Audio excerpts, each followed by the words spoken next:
اور بیماریوں کے لیے بھی صحابہ اکرام دعائیں کرتے ہیں، دعائیں پڑھ کے پھونکتے ہیں۔ بلکہ ام المومنین حضرت ام سلمہ رضی اللہ تعالیٰ عنہ کے پاس مدینہ طیبہ کے بیمار آتے تو ام المومنین ان کو آقا کریم علیہ تحیات و تسلیم کے منہ مبارک پانی میں ڈال کر وہ پانی کا غسالہ جو ہے پینے کے لیے دیتی ہیں اور شفا ہوتی ہے۔ یہ بات طے شدہ ہے کہ جس طریقے سے بری بات میں تاثیر ہیں، گالی میں تاثیر ہیں، ویسی اچھی بولی میں بھی تاثیر ہے، اور اچھی بولیوں میں سب سے اچھی بولی قرآن کی ہے، پھر احادیث کی ہے۔ تو قرآن اور احادیث سے طے شدہ دعائیں یہ نفع پہنچاتی ہیں بلا شبہ، اور یہاں تک کہ سائنٹیفک طریقے سے بھی بعض لوگوں نے ریسرچ کیا کہ سورہ رحمان تکلیف میں، درد میں، مصیبتوں میں، مشکلات میں، پریشانیوں میں راحت پہنچاتا۔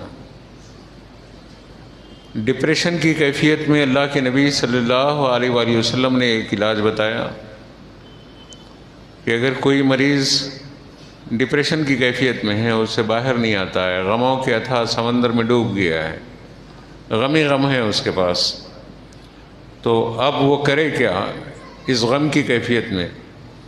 تو حضرت علی کرم اللہ وجہہ الکریم کو اللہ کے نبی صلی اللہ علیہ وسلم نے تعلیم دی کہ علی، اگر کسی کو غم کی کیفیت میں دیکھیں تو ایسے کریں کہ اس کے کان میں اذان دے دیں۔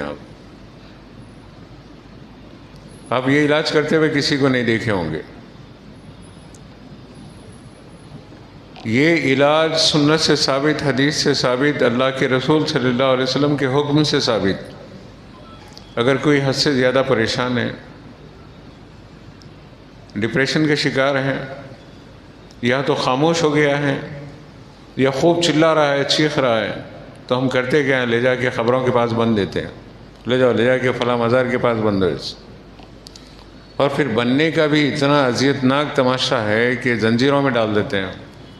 دیکھو بعض خبروں کے پاس جو تماشے ہو رہے ہیں نا، کلاٹیاں مار رہے ہیں لوگ، انہیں کھانے کے لیے، حاجت کے لیے بے چین ہیں، اس کے پیروں میں زنجیریں پڑی ہوئی ہیں۔ یہ طریقہ اسلامی تعلیمات میں کہیں پر بھی نہیں ملتا ہے، جو زنجیروں میں جکڑ کے لے جا کے خبروں کے پاس ڈال دینا ہے۔ یہ جاہلانہ طریقہ ہے۔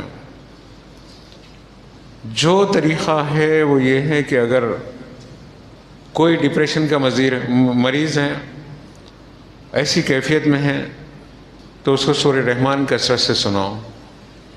سورہ رحمان کی کثرت جو ہے اس کو افاقہ دلائے گی، اطمینان دلائے گی، سکون قلب دلائے گی، اس کی روح اور اس کے قلب کو اطمینان دلائے گی، اور آہستہ آہستہ ایک ہی وقت میں ایسے پڑھتے ہی کم ہو جانا، یہ تو اللہ کا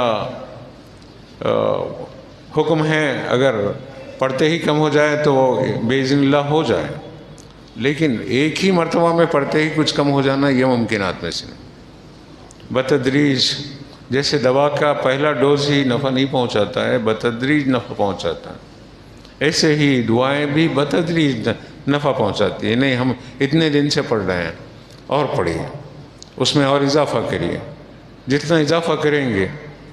دوا کا ڈوز اگر جو ہے اثر نہیں کر رہا ہے تو دوا بدلتے ہیں یا اس کے اثر کو بڑھاتے ہیں آپ۔ ایسے ہی دعا کو بھی، دعا کے اثر کو بڑھائیے، اور دعا کے اثر میں بہترین دعا یہی ہے کہ بندہ اپنے رب سے گڑگڑا کے، قلب کی کیفیت سے تڑپ کے، اپنے مالک کو مالک حقیقی مان کر اس سے دعا کرے۔